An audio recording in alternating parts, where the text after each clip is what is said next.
जय श्री राधा रानी सरकार की, जय श्री कृष्ण भगवान की, जय श्रीमद् भागवत महापुराण की। मंदिर श्री बंसी वाले महात्मा यूट्यूब चैनल की ओर से हम आप सभी भक्तों का हार्दिक अभिनंदन करते हैं।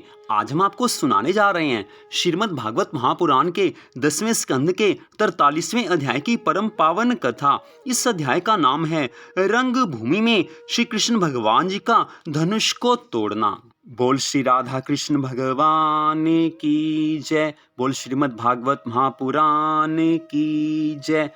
श्री सुखदेव जी महाराज आगे की कथा का वर्णन करते हुए कहने लगे हैं कि हे राजा परीक्षित, जब श्री श्याम सुंदर भगवान मथुरा के बाजार में पहुंचे तो उन्होंने देखा कि कुब्जा मालिन एक बड़े कटोरे में चंदन भरे थाल में रखे चली आ रही है। उसे देखकर श्री गोपीनाथ जी ने हंसी से पूछा है कि हे सुंदरी, तुम ये चंदन कहाँ लिए जा रही हो, हमें दोगी? ये सुनकर उस कुबड़ी ने कहा है, हे श्री श्याम सुंदर, मैं कुब्जा नाम की कंस की दासी हूँ। मैं प्रतिदिन उसको चंदन लगाने जाती हूँ।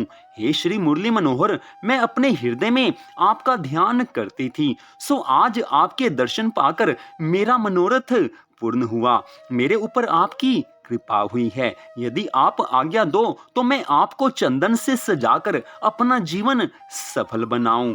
कुब्जा के ऐसे प्रेम भरे वचनों को सुनकर जब भक्त वत्सल भगवान श्री कृष्ण जी ने स्वीकृति दे दी, तब उसने श्री श्याम सुंदर तथा बलराम जी के मस्तक और सब अंगों में चंदन लगाया है। आज कुब्जा ने बड़ी सुंदर सेवा की है। उस समय श्री मुरली मनोहर ने प्रसन्न होकर कुब्जा के पांव पर अपना पांव रखकर तथा 2 उंगलियों से उसकी ठोड़ी के नीचे लगाकर उसे ऐसा उचकाया कि उसका कुबड़ सीधा हो गया और वह इस समय परम सुंदरी हो गई है। ठाकुर जी ने आज कुब्जा पर इतनी कृपा की है कि आज वो कुबड़ी से परम सुंदरी स्त्री हो गई है।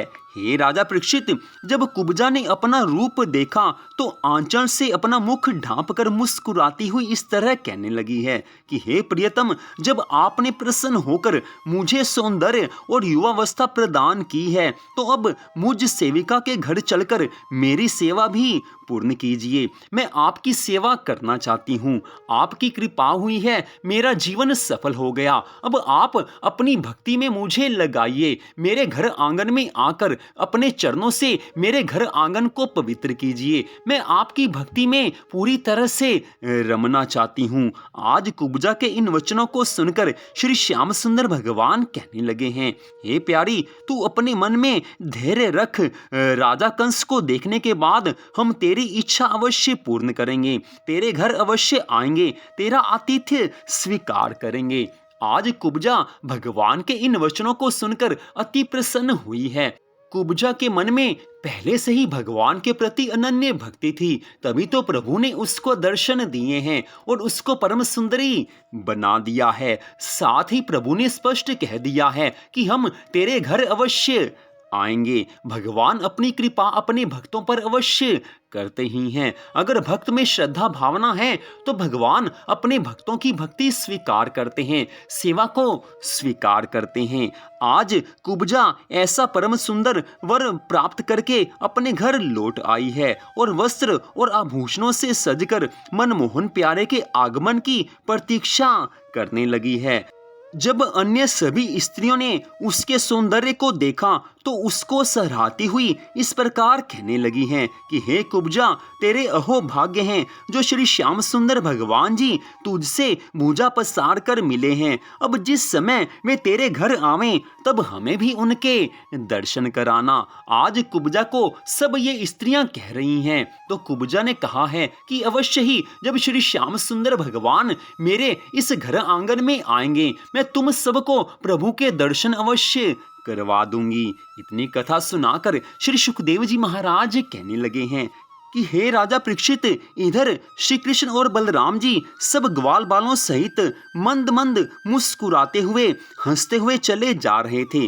तब मथुरा की स्त्रियां अपने वस्त्राभूषणों को श्री श्याम सुंदर पर न्योछावर करती हुई यह कहती थी कि इनके वियोग में ब्रज गोपियों की ना जाने क्या दशा हो रही होगी, कैसे वो अपना जीवन धारण करती होंगी।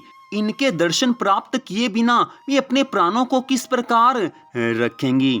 इस प्रकार घूमते घूमते श्री मुरली मनोहर उस स्थान पर जा पहुँचे जहाँ भगवान शिव जी का धनुष रखा हुआ था तथा उसकी रक्षा के लिए बड़े बड़े शूरवीर पहरेदार नियुक्त थे। जिस समय श्री कृष्ण जी बलराम जी को उन राक्षसों ने देखा तो दूर से ही चिल्लाकर सब कहने लगे हैं, इधर मत आना, दूर से ही धनुष को देख लो। उनकी बात ना सुन करके भगवान श्री कृष्ण जी निर्भय होकर उस धनुष मंच पर चढ़ गए और भगवान शिव जी के धनुष को बाएं हाथ से उठाकर सहज ही उसके 2 टुकड़े कर डाले हैं। जिस प्रकार हाथी गन्ने को तोड़ गिराता है, उसी तरह से आज प्रभु श्री श्याम सुंदर जी ने उस धनुष को 2 टुकड़ों में बांट दिया है, धनुष के टुकड़े कर दिए हैं। जब कंस ने उस धनुष के टूटने का शब्द सुना तो वह उसी समय भय से कांपने लगा है। कंस आज भय से थर थर कांपने लगा है। उसको ये विश्वास हो गया है कि अब मेरे जीवन का अंतिम समय आने वाला है। आज कंस घबराहट के मारे बार बार कांप रहा है, बार बार भयभीत हो रहा है। लेकिन प्रभु ने अपनी लीला दिखानी थी सो दिखा ही दी है। और आज इधर प्रभु श्री श्याम सुंदर और बलराम जी ने धनुष तोड़ने के बाद उन सभी शूरवीरों को धनुष के टुकड़ों से मार मार कर भूमि पर डाल दिया जो उनकी रक्षा के लिए नियुक्त थे। फिर श्री कृष्ण जी ने बलराम जी से कहा कि हे भाई, अब हम लोगों को बहुत देर हो गई, अतः अब लौट चलना चाहिए। ये कहकर सब ग्वाल बालों सहित आज प्रभु अपने डेरे पर वापिस आए हैं। इतनी कथा सुनाकर श्री सुखदेव जी महाराज आगे की कथा का वर्णन करते हुए कहने लगे हैं कि हे राजन, भगवान शिव जी के धनुष के टूटने का हाल सुनकर सब मथुरावासी परस्पर कहने लगे हैं कि ये बालक तो कोई देवता प्रतीत होते हैं। और उधर श्री कृष्ण बलराम तथा गोप ग्वालों को सुंदर वस्त्र पहने देखकर नंद जी ने अनुमान लगा लिया कि श्री कृष्ण ने इन वस्त्रों को किसी से छीन लिया होगा। ये सोचकर वे श्री श्याम सुंदर जी से कहने लगे हैं कि हे कन्हैया,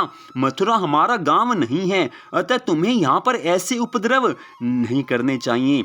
उस समय श्री नंद नंदन भगवान जी ने बात को बदलते हुए उत्तर दिया है कि हे बाबा, हमने यहाँ पर बड़े उत्सव देखे हैं, अब हमें बहुत जोर से भूख लग रही है, सो भोजन करेंगे। ये सुनकर नंद जी ने उन्हें दूध, दही और बाकी पकवान आदि खिलाए हैं। इतनी कथा सुनाकर श्री सुखदेव जी महाराज आगे की कथा का वर्णन करते हुए कहने लगे हैं कि हे राजा परीक्षित, जब कंस को अपने शूरवीरों के मारे जाने का समाचार मिला कि अब मेरा पाला बड़े शक्तिशाली शत्रु से पड़ा है, इसी सोच में कंस चुपचाप पलंग पर जा लेटा और एक प्रहर रात्रि रहने पर जब उसकी आंख लगी तो उसने स्वप्न में अपने शरीर को बिना मस्तक का देखा और चंद्रमा के 2 टुकड़े दिखाई दिए।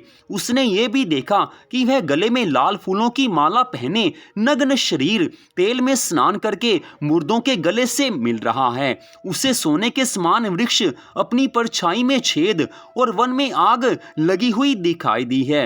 तब वह घबराकर उठ बैठा। सारी रात उसको नींद नहीं आई और प्रातःकाल अपनी सभा में पहुंचकर उसने सेवकों को ये आज्ञा दी है कि रंग भूमि में आसन बिछवाकर सब राजाओं को सम्मान पूर्वक बैठाओ तथा जितने भी यदुवंशी आए हैं उन्हें भी बुलाकर आदर सहित बैठाओ, तब तक मैं वहां पर पहुंचता हूं। राजा कंस की आज्ञा पाकर सेवकों ने यथा उचित प्रबंध करके सब लोगों को यथास्थान पर बैठा दिया है।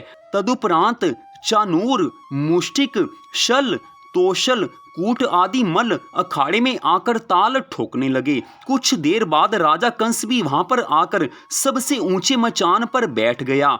तब नंद, उपनंद आदि अन्य राजागण भी कंस को भेंट और उपहार देकर एक स्थान पर जा बैठे। उस समय उस स्थान पर मथुरावासी इतने स्त्री पुरुष उपस्थित थे कि जिनकी गणना भी नहीं की जा सकती। तो यहीं पर श्रीमद् भागवत महापुराण के 10वें स्कंद के 43वें अध्याय की कथा का विश्राम होता है। आज की इस कथा को सुनने के लिए आप सबका हार्दिक धन्यवाद।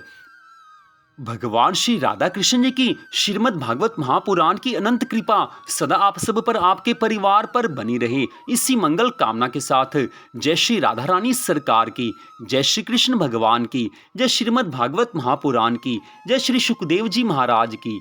जय जय श्री राधे, जय जय श्री राधे, जय जय श्री राधे श्याम।